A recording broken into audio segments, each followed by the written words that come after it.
selamat datang di Masa Kelam. Mungkin kalian bertanya-tanya kok hostnya nikah muda ada di sini ya. Kenapa? Karena host Masa Kelam lagi ada urusan, jadi aku backup sementara.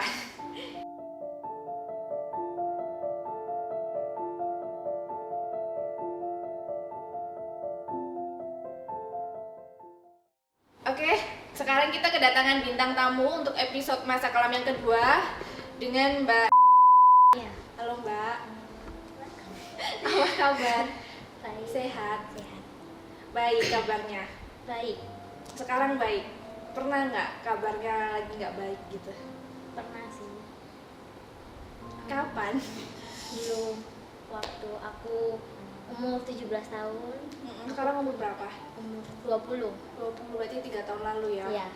Kenapa itu? Dulu aku punya masa lalu yang sebenarnya sih menurut aku sih yang pengalaman gak bisa dilupain sih. Ya itu dulu aku pernah diperkosa sama temen aku sendiri. Temenmu sendiri? Temen sekolah? Kan Ya, masih 17 ya? Ya enggak sih, temen di luar gitu. Oh, temen nongkrong? Iya, ya kayak gitu sih. Oh, kenapa? Asal Ya mulanya? dia tuh pertama itu sebenarnya itu dia punya perasaan gitu sama aku, tapi aku nggak pernah merespon. Terus aku cuek gitu. Mungkin dia apa ya? Mungkin dendam atau apa, kan aku nggak tahu tuh. Terus Tapi walaupun kamu nggak membahas perasaannya dia, tapi kamu tetap apa ya? Ya udah kalau kita mau main nggak apa-apa. Iya, gitu. Kamu iya. tetap yang gitu ya. Bener gitu. Terus. Ya terus dia sering hubungin aku, tapi aku jarang respon gitu. Terus pada waktu aku kalau kelas 2 itu kan ada PKL apa PSG ya? PSG kayak yang kan aku SMK gitu. Oh ya, aku kurang tahu apa kalau SMK. Kelas 2. Prakrim. Terus. Prakrim itu di Alfamart. Oke. Terus aku tuh waktu itu nggak ada yang nyusul aku. Nggak ada yang jemput aku. Nggak ada yang jemput aku. Terus aku tuh sampai pas puasa sih, sampai jam berapa ya, habis maghrib kalau nggak salah itu.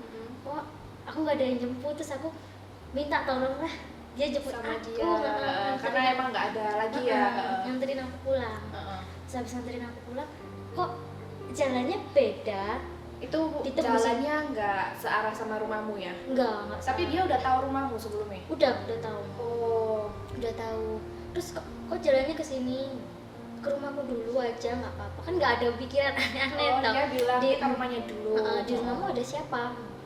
Nggak ada siapa sih. Oh, ada papa mamanya bilang di situ. Oke. Ada. Terus kan nggak pikir aneh-aneh. Iya, Tahu nggak soalnya di curiga situ lah ya, soalnya iya, ada di orang situ. tua. Ada orang tua. Terus kesana lah, kita cari makan dulu, kan posisi puasa toh.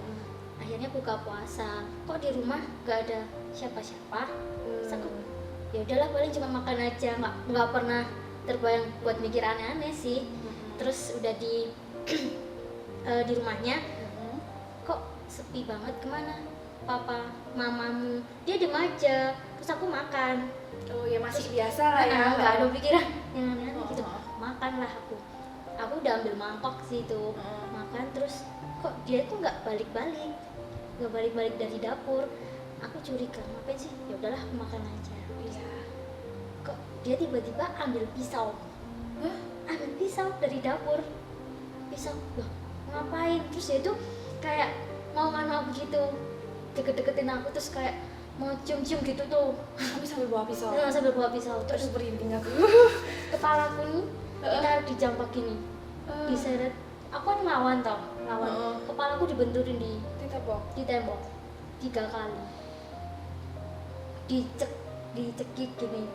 Terus kan aku mau teriak, kan nggak bisa, orang di sini pisaunya udah sini.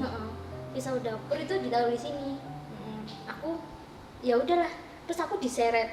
Itu posisi aku masih pakai seragam. Itu kamu mikirnya apa?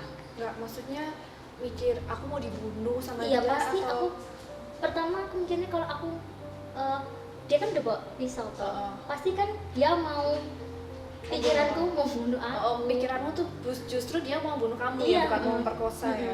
Terus kok lama-lama dia tuh semakin kayak mau pegang-pegang badanku gitu loh. Terus karena kan nggak mau toh, karena aku diseret diseret, bajuku tuh ditarik sama dia, terus aku dibawa ke kamar, terus aku digituin, terus ya dia sambil bawa pisau itu gitu. Sampai ya akhirnya aku mau diajak gitu, soalnya udah pisau. iya udah dibawa pisau, terus udah dijambak rambutku sampai di sini. Tapi pisaunya ngelukain kamu enggak? enggak. Karena mungkin kamu juga takut ngelawan kan ya. Terus aku teriak juga takut nanti gimana, terus akhirnya ya udah aku ngelakuin kayak gitu. Terus akhirnya aku apa ya, udah ganti kan, aku tuh nangis terus akhirnya nangis, aku nggak berani bilang mamaku, aku di tempat prakerinku aku nangis diem, nggak mau ngomong apa-apa sampai apa ya sampai si HRD yang nama aku tuh, kamu kenapa? Nggak apa-apa, soalnya aku juga takut kalau misalnya aku bilang. Berarti kamu dari diperkosa itu kamu udah nangis. Itu dia nggak merasa salah atau Enggak, aku sampai dianterin pulang sampai rumah, terus aku bilang kalau didiemin aja gitu? terus aku kalau misalnya aku bilang di perjalanan aku mau ngelaporin dia polisi, nanti kalau aku diapa-apain di jalan gimana? Iya, malah nggak dipulangin lagi. Takut kan, aku masih kan mamaku masih ada kan itu posisinya, terus aku kalau mamaku tahu ya apa aku bingung. Terus akhirnya sampai 2 hari pertama aku cerita ke HRD ku, kamu kenapa kok diam terus nggak apa-apa. Terus akhirnya sore aku bilang sama HRD ku, kok aku begini, kamu kok nggak bilang dari kemarin, kan semuanya bingung toh, kamu nggak cerita ke keluargamu? Enggak. Akhirnya aku sore beraniin buat WA masku, aku cerita sama masku. Akhirnya masku jemput aku ke tempat prakerin itu, tapi sebenarnya aku jangan bilang mama, aku bilang gitu, jangan bilang mama, maaf, soalnya mama kan gampang sakit-sakitan toh. Aku sakit kalau tahu kabar itu. Akhirnya aku dijemput masku bilang sama mbakku sama papaku. Akhirnya aku beraniin bilang ke mamaku tuh pas posisi sholat, aku inget banget mamaku tuh sujud sampai nangis gara-gara aku cerita itu. Akhirnya kan keluarga aku udah kumpul di situ semua, terus mbak aku bilang ya udah lapor aja ke polisi. Misalnya hari itu aku dibawa ke Polres Panjen, itu kita laporan di situ. Terus hari itu visum, ya suruh visum, ya udah. Terus semua cari anak itu hari keberapa ya, kedua apa ketiga gitu, kedua kalau nggak salah, dia ketemu dipancing sama masku sama pacarnya masku, pancing jadi ketemuan. Jadi masmu itu ngajak ketemu tapi mancingnya sama pacarnya masku, jadi ketemuan ceritanya pacarnya masku itu mau ketemuan sama si cowok itu supaya dia mau keluar lah ya. kan kepancing terus tangkap di mana ya, di Pakis nggak salah. Tapi dia sekarang udah apa? Ya udah Udah selesai di penjara atau masih di penjara? di penjara Masih sekarang? masih. Dia setiap dilakukan pemeriksaan itu dia ngelaknya suka sama suka. Kalau sekarang suka sama suka apa masa ada memar, ada luka-luka gitu nggak mungkin. Pertama kali masmu tahu kabarmu kayak gitu, Dia nangis, iya? aku meluk masku, Kamu juga? aku minta maaf sama masku. Kamu kenapa minta maaf? Ya kayak apa ya, Kan bukan salahmu. kok aku sampai kayak gini, aku nggak bisa jaga diriku sendiri. Dari situ kayak gini aku, kenapa kok dulu aku kayak gitu. Kamu ada perasaan nyesel pasti ya? Nyesel Kenapa waktu itu aku minta jemput dia? Nyesel banget. Kamu tuh masih terlalu kecil saat itu, 17 tahun. 17 tahun mungkin bahkan belum ngerti lah ya seks itu apa kan ya. Terus kamu gimana caramu, kamu udah berdamai belum 3 tahun ini dengan kejadian itu? Apa ya, kadang kalau inget ya kadang masih inget, apalagi kalau kelakuannya kayak gitu kan aku inget pas mau. Iya, Kadang ada trauma sih detail sebenarnya. ceritanya kamu bahkan masih inget ya? Masih. Kadang sampai mikir ada nggak ya cowok yang nerima. Masih mau terima. Aku dengan posisiku kayak gini, kondisiku kayak gini. Kadang aku takut. Kamu nggak perlu mikir ada yang mau nerima atau enggak ya. Suatu saat itu pasti ada yang mau nerima.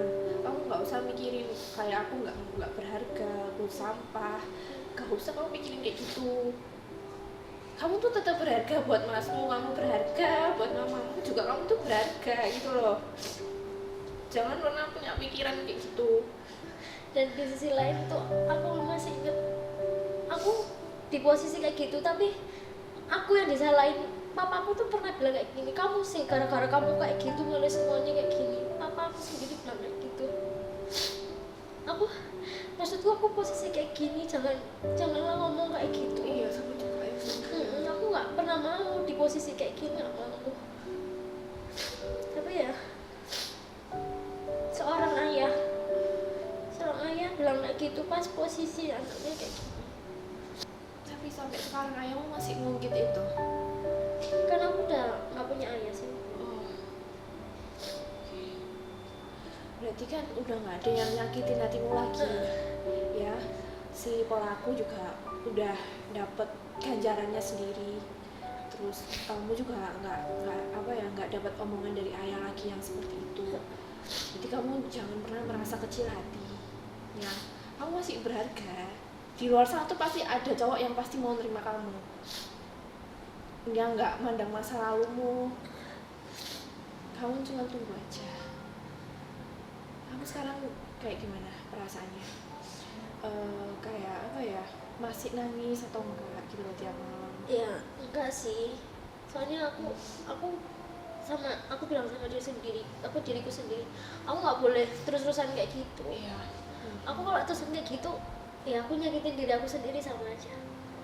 Tapi lepas dari trauma kayak gitu juga susah loh. Susah Dan banget. kamu sudah struggle 3 tahun ini loh ya. Jadi kamu tuh udah cukup kuat. Jadi jangan pernah sekecil itu, jangan pernah merasa sampah ya. Kamu pokoknya berharga ya. Lanjutin hidupmu, apapun yang bikin kamu seneng dilakuin aja ya. Nggak usah mikirin yang itu yang udah terjadi, ya wis biarin terjadi. Nanti dia juga ada balasannya sendiri kok. Selain di penjara pasti dia juga nerima balasan dari Tuhan lah. Tuhan kan juga nggak tidur ya. Dia sempet hubungin aku loh, Di padahal penjara? posisi di penjara. Dia pakai nomor lain mungkin. Terus dia WA di Telegram profilnya kayak dia gitu. Terus aku bilang sama masku, enggak kalian bukan itu, nggak usah ojo khawatir, jangan khawatir. Namanya orang ya kan udah berusaha lupa. Iya, kenapa Tapi- dia ngubungin? Tapi kan jadi kan semakin parno. Aku mikirin nanti kalau dia keluar dia bakal dari aku nggak ya, bakal nyakitin aku nggak ya. Aku pasti dendam Iya atau bener. enggak? Iya aku kadang mikirnya sih itu. Kalau sekarang sih lebih mikirnya ke itu. Tapi aku ya udahlah, semua ada yang ngatur. Kamu kan punya emasmu, dan aku ngerti lah, pasti mas itu jagain adiknya. Pokoknya kamu kalau kemana-mana dia minta diantar masmu, apapun lah ya. Aku tuh jadi kok takut loh. Kalau dia di penjara berapa lama? 6 tahun setengah sih. Sampai tahun berapa kira-kira? Ini berapa ya? Dia masuk 2019. 2019, berarti 3 tahunan lagi. Kamu ada kepikiran itu nggak sih, pindah rumah atau nggak di sini Iya, pokoknya? makanya kan aku ngekos itu. Aku juga sih sebenarnya. Tapi kan dia sudah buat apa? Surat perjanjian kalau nggak salah.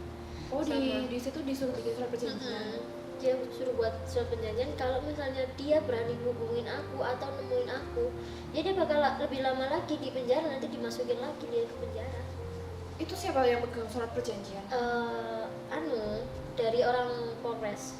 Oh, kan dia ada hubungin kamu tuh.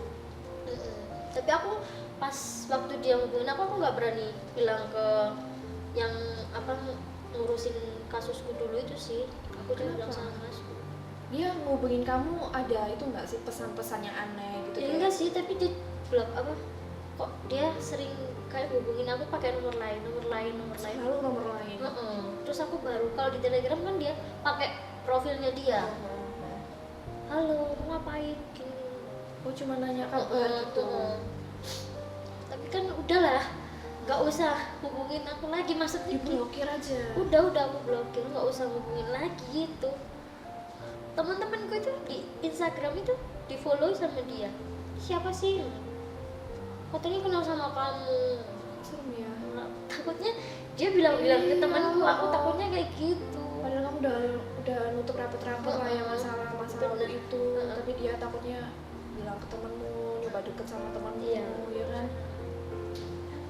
Gak apa-apa, masih muda, jalan masih panjang. Yang bikin keinget-inget itu ya lihat mamaku denger anaknya digituin. Coba ibu mana yang nggak terima kalau anaknya digituin? Tapi mamamu sekarang udah baik-baik aja atau? Mamaku udah nggak ada. Udah ada juga. Maaf ya.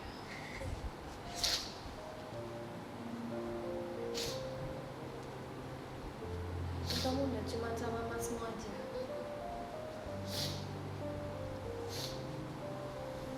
Minta masmu untuk selalu jagain kamu. Karena kan cowok yang beneran baik itu kan juga cuma apa ya, nggak pernah kelihatan gitu lah ya. Iya. Karena yang pasti ya yang gimana sih yang bikin kita takut, yang bikin kita apa ya insecure, bahkan kamu sampai takut sama cowok gitu kan. Jadi kalau kemana-mana tuh minta tolong masmu untuk jagain, karena kan susah ya nemuin cowok baik di dunia Bener. sekarang ini. Bener. Apalagi kamu punya trust issue gitu loh, jadi kayak lebih susah lagi gitu, karena kamu pasti akan filter lagi mana yang beneran baik, mana yang Iya. Terus terang tuh aku baru ini dengerin cerita kayak gini, aku sampai nggak tahu gitu loh harus yang gimana. Makanya aku cuma bisa kasih saran ke kamu harus begini, kamu harus masih merasa berharga. Emang mau marah sebenarnya juga, kayak apa ya, cowok itu lemah gitu loh, tapi jangan dibikin semakin lemah dengan kayak gitu. Di usia 17 tahun tuh masa depan orang tuh masih panjang loh, kok kamu bisa-bisanya memperkosa perempuan dan mematikan masa depannya gitu. Teruntuk ya laki-laki yang aku yakin pasti cerita kayak gini tuh gak cuman Ricky aja, pasti banyak ceritanya kayak gini. Tapi kalau kamu nonton ini, mungkin penjara itu adalah ganjaranmu di dunia ini gitu. Dan kamu harus tahu pasti bahwa Tuhan itu juga akan ngasih hukuman buat kamu, pasti gitu.